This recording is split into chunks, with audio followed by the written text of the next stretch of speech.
அன்பு வணக்கங்கள். கோவை உடையாம்பாளையம் பாரத மாதா நற்பணி அறக்கட்டளை சார்பில் பல்வேறு விஷயங்கள் எல்லாமே செஞ்சுட்ருக்கோம். அதாவது ஒரு பழமொழி சொல்வாங்க இல்லையா, பிறிதொருவருக்கு உதவாமல் கழியும் நாட்கள் அனைத்துமே வீண் என்று சொல்வார்கள்.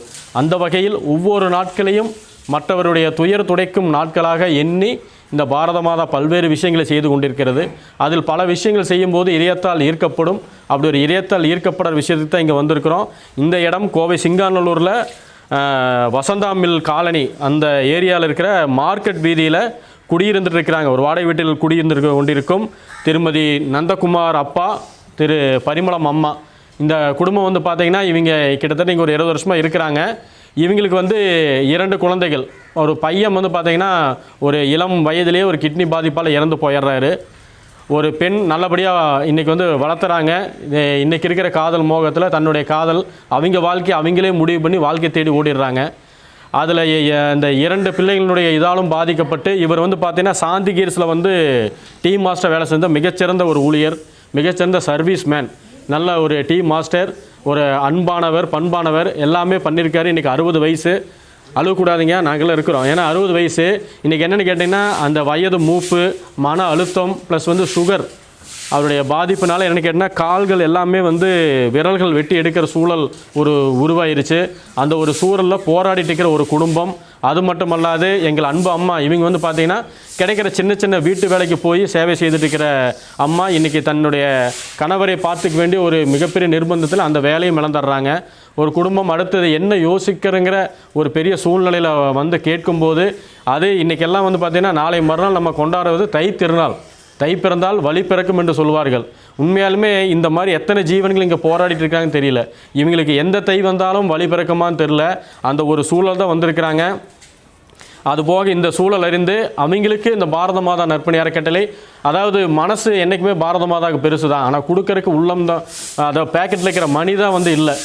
இருந்தாலும் எங்களுடைய பங்குக்கு வந்து அவங்களுக்கு ஒரு அரிசி, அதாவது அடிப்படை தேவையான மளிகை பொருட்கள், பொங்கல் பண்டிகைக்கு கொண்டாட புத்தாடைகள் கொடுத்தோம், பிஸ்கட் இனிப்பு வந்து கொடுத்துட்டோம். எங்களால் முடிந்த தாய்க்குளமே எங்கள் ஒரு சின்ன இது வந்து ஒரு 2000 ரூபா பணம் இருக்குது, வாங்கிக்கிங்க, இதை வச்சுக்கோங்க. இது கொடுக்குற மனசு வந்து, ஏன்னா இது சின்னது தான், இந்த உதவியை பார்க்குற எல்லோரும் வந்து நாளோட நிறைய உதவிகள் செய்வாங்க. இவர் வச்சுட்டு போராட்டி இருக்கிறாங்க. சின்ன சின்ன பக்கத்தில் எந்த ஹாஸ்பிட்டல் போகிறீங்க? ஜிடி நாயுடு ஹாஸ்பிட்டலில் போய் தான் ட்ரீட்மெண்ட் பார்த்துட்டு இருக்கிறாங்க. போத்தனூரில் சின்ன சின்ன மருத்துவம் பார்த்துட்டு இருக்கிறாங்க. அதுக்கே இவங்களுக்கு வந்து எப்படி சொல்கிற, வாடகை கொடுக்கணும், குடும்பத்தை ஓட்டணும், இன்றைக்கி ஜீவிதம் பண்ணுறது என்னென்னு தெரியும் இல்லையா? அப்படி ஒரு சூழல் இருக்குது. எங்களால் முடிந்த பங்களிப்பை கொடுத்து இது பண்ணியிருக்கிறோம். எதை பற்றியும் கவலைப்பட வேண்டிய அன்பு தந்தை நந்தகுமார் அவர்களே, நாங்கள் உங்களுக்கு வந்து மகனாக இருப்போம், சரிங்களா? நீங்களும் வந்து சந்தோஷமாக இருங்க, எதை பற்றி இது பண்ண வேண்டாம், சரிங்களா? அதனால் நம்பிக்கையோடு இருப்போம். இந்த காணொலியை பார்க்குற உள்ளங்களும் தங்களால் என்ற உதவிகளை செய்யுங்கள். மனிதநேயமே வாழ்வின் ஆதாரம். திரும்ப திரும்ப சொல்கிறதே தான், அதே பழமொழி, அதே இது தான். இவர்களுக்கு தை பிறந்தால் வழிபிறக்கும் என்று சொல்வார்கள்.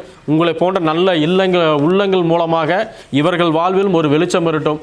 இவர்கள் வாழப்போகிற வாழ்நாள் வந்து ரொம்ப குறுகிய நாள் தான். அதாவது இந்த ரஜினி சொன்ன ஒரு பெரிய டயலாக் ஒன்று இருக்குது, சாகர நாள் தெரிஞ்சிட்டா வாழ்கிற நாள் வந்து நரகமாயிரும்பாங்க. இது அந்த நரகத்தில் வாழ்ந்து கொண்டிருக்க இந்த ஜீவன்களுக்கு இவர்கள் பிடித்ததை ஒரு சாப்பிட்டு வாழ்ந்துட்டோம். பிடித்த வாழ்க்கையை இந்த இருக்கிற குறுகிய காலமாவது நிச்சயம் வாழட்டும், வாழ்வழிப்போம் என்று சொல்லி உங்களுடைய நல்ல நம்பிக்கையோடும் நல்ல இதயத்தோடும் உங்களுக்கு உதவிகள் கிடைக்கும் டாடி, நம்பிக்கையோடு இருங்கள். வணக்கங்க. எங்கள் வீட்டுக்காரர், என் பேர் பரிமளம், எங்கள் வீட்டுக்காரர் பேர் நந்தகுமாருங்க. எங்களுக்கு ஒரு பையன் இருந்தாங்க. பையன் 15 வயசில் தவறிட்டான். பொண்ணு இருந்தாங்க, அவள் லவ் பண்ணி கல்யாணம் பண்ணிட்டா. இப்போது அவருக்கு கொஞ்சம் உடம்பு சரியில்லாத நிலமையில் இருக்கிறோம். நாங்கள் காலில் சுகர் வந்து காலில் 4 விரல் எடுத்துருக்குது. ஜிடி நாடு ஆஸ்பத்திரியில் தான் பார்த்துக்கிட்டு இருக்கிறேங்க. அவருக்கு காது கேட்குறது இல்லைங்க. நாங்கள் ரொம்ப கஷ்டத்தில் இருக்கிறோங்க. இப்போது பாரத மாதா அவங்க அறக்கட்டளையிலிருந்து கொஞ்சம் உதவி செஞ்சாங்க. நீங்களும் காது கேட்குறக்கு ஏதாவது மிஷின் ஏதாவது வாங்கி கொடுத்து உதவி செஞ்சீங்கன்னா கொஞ்சம் நன்றியாக இருக்குங்க.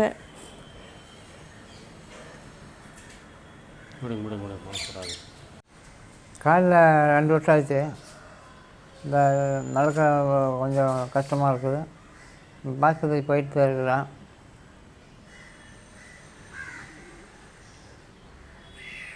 ஆக்சுவலி பார்த்தீங்கன்னா இவங்க பேசுகிறத கேட்டிருக்கணும். ஏன்னா வாழ்க்கையில் எல்லாமே இழந்துட்டு என்ன பேசுனே தெரியல. அது அவங்களுக்கு சொல்ல முடியுமா என்னங்கிறது ஒன்றும் புரியல. ஏன்னா நாங்கள் ஒரு பாரத மாதா ஒரு அமைப்புன்னு வச்சுட்டு நிறைய பண்ணும்போது எப்படி இத்தனை ஜீவன்கள் என்ன இது பண்ணுறாங்கன்னு தெரியல. உண்மையாலுமே இவங்களை அடையாளம் காட்டினது அந்த கோவை மாவட்ட வர்த்தக சங்கத்தில் தான். இவங்க போய் ஒரு நோட்டீஸை பார்த்துட்டு வந்து சொன்னாங்க. இது அங்கே இது பண்ணி சொல்லியிருக்கிறாங்க.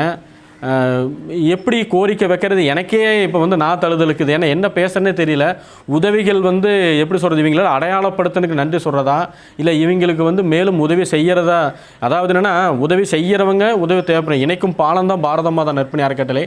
ஆனால் ஒவ்வொரு விஷயம் வந்து இப்படி ஒவ்வொருத்தரையும் பார்க்கும்போது, ஏன்னா இவங்களை ஆரம்ப காலத்தில் எதற்காக வாழ்ந்தாங்களோ அந்த வாழ வேண்டிய ஒருத்தர் இறைவன் எடுத்துட்டாரு, ஒருத்தர் தன்னுடைய வாழ்க்கையை தேடிட்டு போயிட்டாங்க. பிள்ளைகள் எல்லாருமே எந்த ஒரு வாழ்க்கை வாழணுமே இறுதி காலம் என்பது நம்மளுடைய மகன்களோ மகள்களோ இது எப்படி சொல்கிறத காப்பாற்றுவாங்க அந்த நம்பிக்கையில் இருக்கும்போது, அந்த வாழ்க்கையும் கூட ஒரு நிர்பந்தமாக போகும்போது அதை மனசுலேருந்து சொல்கிறதுக்கும் கூட அந்தளவுக்கு மனத்தில் இறுக்கமான ஒரு சூழல். இப்படி ஒரு ஜீவன்களுக்கு வந்து நிறைய உதவி செய்யணும். உதவி செய்யாட்டியும் நீங்கள்லாம் வந்து உள்ளிருந்து வாழ்த்துங்க. இவங்களோட இறுதி காலமாவது நல்லபடியாக இருக்கட்டும். சீக்கிரமே உங்களுடைய காதுகளும் கேட்கப்படும். அந்த மிஷினையும் வாங்கி மாட்டி ஏதோ ஒன்று பண்ணுவோம். உங்களுக்கு இனி ஒரு மகனாக இருந்து என்ன செய்யணுமோ நாங்கள் எல்லாமே செய்வோம். நம்பிக்கையோடு இருங்க. சரிங்களா? ம்.